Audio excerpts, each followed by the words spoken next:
എല്ലാവർക്കും നമസ്കാരം.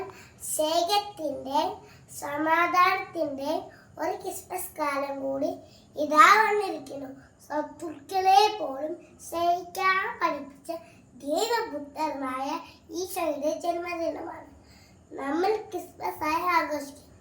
ബത്ലഹേമിലെ കാലിത്തൊഴുത്തിൽ മേരിയുടെ ജോസഫിന്റെ മകനായി ഉണ്ണിയേശു പിറന്നു.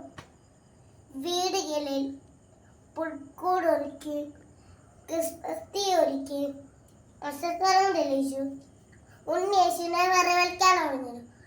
വെളുത്ത താടിയും കണ്ണയുടെ മുഖത്തൊരു പുഞ്ചിരിയുമായിട്ട് വരുന്ന കൈ നിറയെ സമ്മാനങ്ങളുമായി ക്രിസ്മസ് അപ്പൂപ്പൻ. ക്രിസ്മസ് കാലത്തെ ഒരു കാഴ്ച തന്നെ. ഈശോ കാണിച്ചെന്റെ വഴിയിൽ കൂടെ പരസ്പരം സ്നേഹിക്കും, സഹായിക്കും, നമുക്ക് നന്മകൾ ചെയ്യാം, നമുക്ക് മുന്നേറാം.